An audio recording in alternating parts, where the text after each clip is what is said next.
नमस्कार दोस्तों, राधे राधे। प्रेम से बोलिए शंकर भगवान की जय। त्रयोदशी तिथि भगवान शंकर और माता पार्वती को समर्पित होता है। इस व्रत को बहुत ही प्रभावशाली माना जाता है। प्रदोष व्रत में महादेव का पूजन प्रदोष काल में ही किया जाता है। माना जाता है कि प्रदोष काल में महादेव का पूजन करने से सभी देवी देवताओं से आशीर्वाद प्राप्त हो जाता है। साप्ताहिक दिवस सोमवार को आने वाले प्रदोष व्रत को सोम प्रदोष कहते हैं। त्रयोदशी तिथि का मूलतः संबंध चंद्रमा से होता है। यदि कुंडली में चंद्रमा की स्थिति सही नहीं है तो त्रयोदशी या प्रदोष व्रत करने से लाभ मिलता है। सोम प्रदोष के दिन भोलेनाथ का रुद्र अभिषेक और श्रृंगार का विशेष महत्व होता है। इस दिन सच्चे मन से भोलेनाथ की पूजा करने से मनोवांछित फल की प्राप्ति होती है। लड़का या लड़की की शादी विवाह में अड़चनें दूर होती हैं। संतान इच्छा रखने वालों को इस दिन पंचगव्य से महादेव का अभिषेक करना चाहिए। वहीं ऐसे जातक जिन्हें लक्ष्मी प्राप्ति और करियर में सफलता की कामना हो, उन्हें दूध से अभिषेक करना चाहिए। बाद में शिवलिंग पर फूलों की माला अर्पित करें। ऐसा करने से भगवान शंकर और माता पार्वती का आशीर्वाद प्राप्त होता है। क्यों किया जाता है प्रदोष व्रत? समुद्र मंथन के दौरान जब हलाहल विष निकला था तो सृष्टि को बचाने के लिए उस भयंकर विष को भगवान शिव ने पी लिया था। वो विष इतना ज़्यादा असरकारी था, उसे पीने के बाद महादेव का कंठ नीला पड़ गया और विष के प्रभाव से उनके शरीर में असहन जलन होने लगी। तब देवताओं ने जल बेलपत्र से महादेव की जलन को कम किया। जिस समय यह घटना घटी उस समय त्रयोदशी तिथि थी और प्रदोष काल था। संसार को विष के प्रभाव से बचाने के बाद देवताओं ने इसी प्रदोष काल में महादेव की स्तुति की। प्रसन्न होकर महादेव ने भी तांडव किया। तभी से हर त्रयोदशी तिथि को प्रदोष काल में महादेव का पूजन की परंपरा चली आ रही है और इस दिन रखा जाने वाला व्रत प्रदोष व्रत के नाम से प्रसिद्ध हो गया। एक कथा के अनुसार चंद्रदेव जब अपनी 27 पत्नियों में से सिर्फ एक रोहिणी से ही सबसे ज़्यादा प्यार किया करते थे और बाकी 26 को उपेक्षित रखते थे, जिसके चलते उन्हें सभी स्त्रियों ने श्राप दे दिया कि उन्हें कुष्ठ रोग हो जाए। ऐसे में अन्य देवताओं की सलाह पर उन्होंने शिव जी की आराधना की और जहां आराधना की वहीं पर एक शिवलिंग स्थापित किया। शिव जी ने प्रसन्न होकर उन्हें न केवल दर्शन दिए बल्कि उनका कुष्ठ रोग भी ठीक कर दिया। चंद्रदेव का एक नाम सोम भी है। उन्होंने भगवान शिव को ही अपना नाथ स्वामी मानकर यहाँ तपस्या की थी, इसलिए इस स्थान का आज सोमनाथ मंदिर हो गया। अब सुनते हैं प्रदोष व्रत की कथा। प्राचीन काल में एक विधवा ब्राह्मणी अपने पुत्र को लेकर भिक्षा लेने जाती थी और संध्या को लौटती।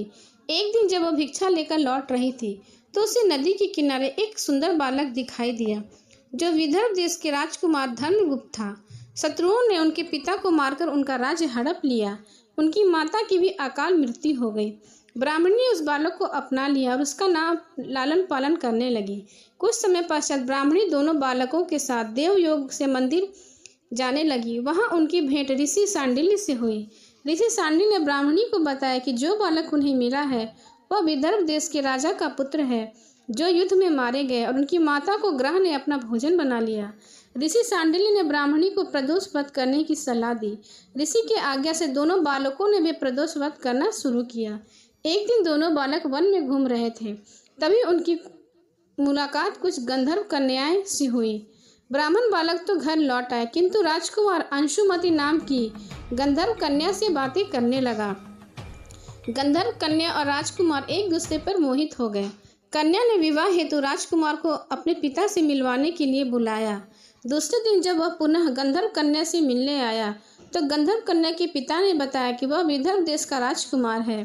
भगवान शिव की आज्ञा से गंधर्व राज ने अपनी पुत्री का विवाह राजकुमार धर्मगुप्त से करा दिया। इसके बाद राजकुमार धर्मगुप्त ने गंधर्व सेना की सहायता से विदर्भ देश पर पुनः अपना आधिपत्य प्राप्त किया। यह सब ब्राह्मणी और राजकुमार धर्मगुप्त के प्रदोष व्रत के कारण हुआ। स्कंद पुराण के अनुसार जो भक्त प्रदोष व्रत के दिन शिव पूजा के बाद एकाग्र होकर प्रदोष व्रत कथा सुनते हैं उसे 100 जन्मों तक कभी दरिद्रता नहीं होती और दाम्पत्य जीवन हमेशा खुशहाल बना रहता है। प्रेम से बोले शंकर भगवान की जय, पार्वती माता की जय। अब सुने प्रदोष व्रत की अन्य कथा। एक ग्राम में एक दीन ब्राह्मण रहा करता था। उसकी पत्नी धर्मनिष्ठ पत्नी थी, वह प्रदोष व्रत किया करती थी। उनका एक पुत्र था। एक बार वह पुत्र गंगा स्नान को गया। दुर्भाग्यवश मार्ग में उसे चोरों ने घेर लिया और डराकर उससे पूछने लगे कि उसके पिता का गुप्त धन कहाँ रखा है। बालक ने दीनतापूर्वक बताया कि वे अत्यंत निर्धन और दुखी हैं। उनके पास तो खाने को भी धन नहीं, गुप्त धन कहाँ से आएगा। चोरों ने उसकी हालत पर तरस खाकर उसे छोड़ दिया।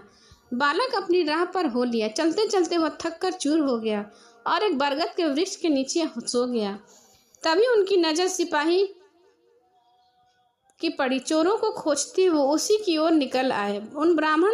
उन्होंने ब्राह्मण बालक को चोर समझकर बंदी बना लिया और राजा के सामने उपस्थित किया। राजा ने उनकी बात सुने बगैर उसे कारागार में डलवा दिया। उधर बालक की माता प्रदोष व्रत करती थी।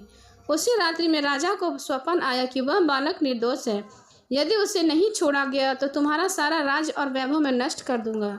सुबह जागते ही राजा ने बालक को बुलाया। बालक ने राजा को सच्चाई बताई। राजा ने उसके माता पिता को दरबार में बुलाया। उन्हें भयभीत देखकर मुस्कुराते हुए कहे, तुम्हारा बालक निर्दोष और निडर है। तुम्हारी दरिद्रता के कारण हम तुम्हें 5 गांव दान में देते हैं। इस तरह ब्राह्मण आनंद से रहने लगा। शिव जी की कृपा और प्रदोष व्रत के प्रभाव से उसकी दरिद्रता दूर हुई और ब्राह्मणी सुखी सुखी रहने लगी। प्रेम से बोले भोलेनाथ की जय। भोले बाबा, जैसे आपने ब्राह्मणी पे कृपा बनाई वैसे सब पे बनाए रखना बाबा। अब सुने प्रदोष व्रत की एक और अन्य कथा। एक नगर में एक वृद्धा निवास किया करती थी। उसका एक पुत्र था। वृद्धा शंकर भगवान में बहुत ही आस्था रखती थी और प्रदोष व्रत किया करती थी। एक बार शंकर भगवान ने उसकी परीक्षा लेनी चाहिए और एक साधु का वेश धारण करके उसे पुकारने लगे, है कोई शिव भक्त जो हमारी इच्छा को पूर्ण करे। पुकार कर सुन वृद्धा बाहर आई, बोली, आज्ञा करे महाराज। साधु वेशधारी शिव बोले, मैं भूखा हूँ, भोजन करूँगा, तू थोड़ी जमीन लीप दे। वृद्धा दुविधा में पड़ गई। अंत उसने हाथ जोड़कर बोला, लीपने के लिए मिट्टी खोदने के अतिरिक्त आपका कोई दूसरी आज्ञा हो तो मैं उसे अवश्य पूर्ण करूँगी, क्योंकि मैं प्रदोष व्रत के दिन मिट्टी नहीं खोदती हूँ, न ही मैं आंगन लिपती हूँ। साधु ने 3 बार प्रतिज्ञा कराने के बाद कहा, तू अपने बेटे को बुला, मैं उसकी पीठ पर आग जलाकर भोजन बनाऊंगा। वृद्ध ने के पैरों तले जमीन खिसक गई, परंतु वो प्रतिज्ञाबद्ध थी। उसने अपने बेटे को बुलाकर साधु को सौंप दिया, मगर साधु रूपी शिव जी ने ऐसे ही मानने वाले कहाँ थे। उन्होंने वृद्धा के हाथों से ही उसके बेटे के पेट पर लिटवाया और उसकी पीठ पर आग जलवाई। आग जलाकर दुखी मन से वृद्धा अपने घर के अंदर चली गई। इधर भोजन बनाकर साधु ने वृद्धा को बुलाकर कहा कि तुम अपने बेटे को बुलाओ ताकि वह भी आकर भोग लगा ले। इस पर वृद्धा बहते हुए आंसू पोंछकर बोली, उनका नाम लेकर मुझे और कष्ट ना पहुंचाओ। लेकिन जब साधु महाराज नहीं माने तो वृद्धा ने अपने बेटे को बुलाया। पुकारने की देर थी कि उनका बेटा दौड़ा दौड़ा आ पहुंचा। अपने बेटे को जीवित देखकर वृद्धा बहुत खुश हुई और वह बहुत आश्चर्य हुआ उसे। वह साधु के चरणों में गिरकर रोने लगी। साधु ने अपने वास्तविक रूप में प्रकट हुए और उसके बाद वृद्धा को आशीर्वाद दिया कि वह उसकी भक्ति से बहुत खुश है। वृद्धा अपने घर में साक्षात शिव जी को देखकर उसके जीवन सफल हो गया। उसके बाद भगवान ने उसे बहुत सारा आशीर्वाद दिया और वहां से अंतर ध्यान हो गया। इसी तरह से प्रदोष व्रत करने से शंकर भगवान और माता पार्वती अपने भक्तों को साक्षात दर्शन देकर कृतार्थ करते हैं और उनकी सभी मनोकामनाओं को पूर्ण करते हैं। प्रेम से बोले माता पार्वती की जय, भोलेनाथ की जय।